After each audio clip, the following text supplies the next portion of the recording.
नमस्कार sir. Sir actually मी competitive exam एस्पिरंट्स आहे, MPSC देते आहे. तर माझा क्वेश्चन तुम्हाला असा होता की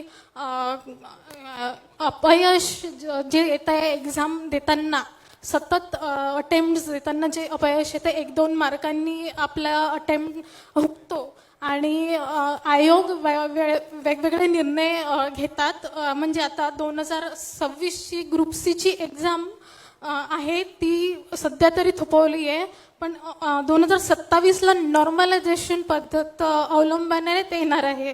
तर त्याबद्दल तुमचं काय मत आहे? कारण ती एक्झाममध्ये जे मार्क्स असतात ते कधी कधी जास्त कोणाला जास्त जातात, कोणाला कमी येतात, आणि त्यामुळे अशा परिस्थितीमध्ये कन्सिस्टन्सी अभ्यासाची कशी राखावी? 2 गोष्टी आहेत. टेन्शन येत असेल तर अभ्यास करू नका, कारण टेन्शनमध्ये अभ्यास होऊ शकत नाही, बिलकुल नाही. जी गोष्ट करतो त्याच्यानं आनंद जर वाटत नसेल तर ती फोर्सफुल केलेली जाते. त्याच्यामुळे अभ्यासामध्ये जोपर्यंत तुम्हाला आनंद वाटत नाही तोपर्यंत तुम्ही अभ्यासच करत नाही, हे लक्षात ठेवा. परीक्षार्थी व्हाल तुम्ही, परीक्षा होती काही फायदा नाही आहे. नंबर 1. नंबर 2, स्पर्धा परीक्षामध्ये ज्यावेळेस कोणत्याही परीक्षा, स्पर्धा परीक्षा म्हणजे कोणत्याही परीक्षा म्हणा, त्याच्यामध्ये यश किंवा अपयश 1 मार्क किंवा 10 mark it doesn't matter. Boundary असते, स्पर्धा असते. तुम्हाला 1-2 मार्क कमी पडले म्हणजे तुम्ही फेल गेला असं मी मानत नाही. येस, तुम्ही सिलेक्ट झाला नसाल, पण तुम्ही फेल झालाय की नाही, तुम्ही काय केलं याच्यावरती अवलंबून आहे. परीक्षेमध्ये तुम्हाला जर अपयश आला असेल तर पहिला प्रश्न विचारा की जी परीक्षा घेतली जाते त्याचा उद्देश काय, आणि ते प्रश्नाचे आपण ते कधीच वाचत नाही. उद्देश त्या परीक्षेचा काय? जसं सिव्हिल सर्व्हिसेसचा ज्यावेळेस एक्झाम जातो, तुम्ही जर UPSCच्या वेबसाईटवर गेले आणि सिव्हिल सर्व्हिस एक्झाममध्ये जर बघितलं, त्याच्यामध्ये पर्पज लिहिलं आहे की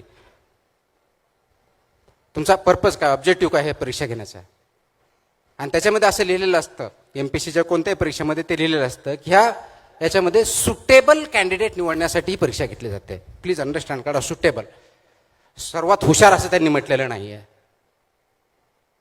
सर्वात ज्ञानी असं म्हटलेलं नाही आहे, सुटेबल हा शब्द वापरलेला आहे. आणि ज्या पद्धतीचे पद असतील किंवा परीक्षा असेल, त्या पदावरती ज्या पद्धतीचे कामं करायचे असतील त्यासाठी योग्य असे परीक्षा डिझाईन केलेले असते. म्हणून तुमचं नॉलेज कुठं तपासलं जातं, जी प्रिलिमिनरी परीक्षा किंवा CSAT जे काय पहिली परीक्षा त्याच्यामध्ये तपासलं जातं.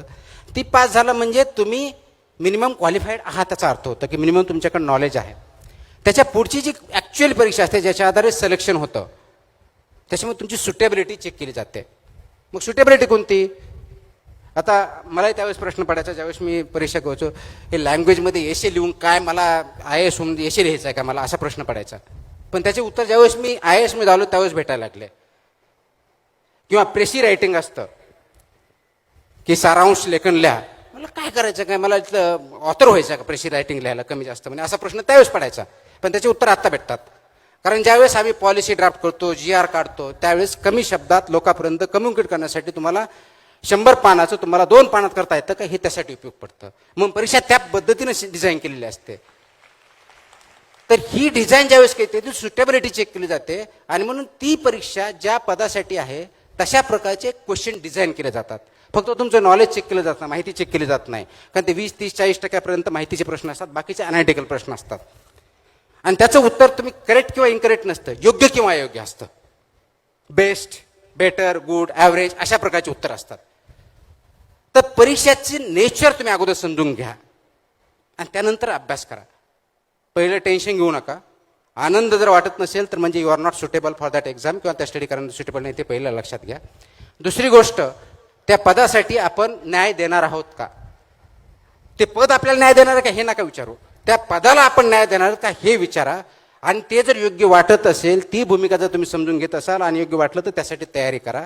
आणि हे करत असताना अगोदर सिलेबस वाचू नका. मी रिपीट करतो, बऱ्याच जण असं बोललं की काहीतरी विचित्र बोलतं असं वाटतं. मी विचित्र नाही बोलत, मी खरं सांगतोय. सिलेबस वाचू नका, अगोदर परीक्षाचं नेचर समजून घ्या, त्यानंतर प्रश्नपत्रिकाचा अभ्यास करा. त्यानंतर प्रश्नपत्रिकेचा अभ्यास करा, प्रश्नपत्रिकेचा अभ्यास केल्यानंतर सिलेबसचा अभ्यास करा. आणि मग प्रश्नपत्रिका जशी असते, त्याचं स्वरूप असतं, त्या अनुषंगानं अभ्यासाला सुरुवात करा.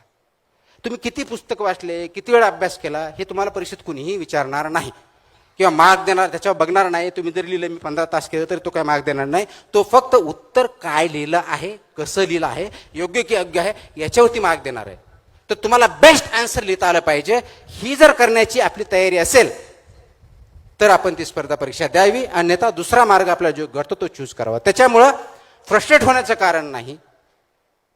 सुटेबिलिटी आहे की नाही चेक करा. आणि हे करत असताना आपण जे करतोय ते आनंदाने करायला गेलं तर त्याच्यामध्ये आपण जे 10 तासात करू शकत नाही टेन्शनमध्ये, ते 1 तासात ते होऊ शकतं. म्हणून अंडरस्टँडिंगने करा. रोट लर्निंग 10 तास, आईवडिलांचं प्रेशर हे असेल, सगळ्याकडे असेल. मुक्त मनाने करा. जर ते मुक्त मनाने करता आलं नाही तर देर विल बी प्रॉब्लेम्स. आणि म्हणून परत तोच प्रश्न येतो, तुम्ही ज्या प्रवाहानं चाललात, ज्या दिशेनं चालला, जसा अभ्यास करतायत, तो योग्य की अयोग्य हा पहिला प्रश्न विचारून पुढचे पावलं उचला.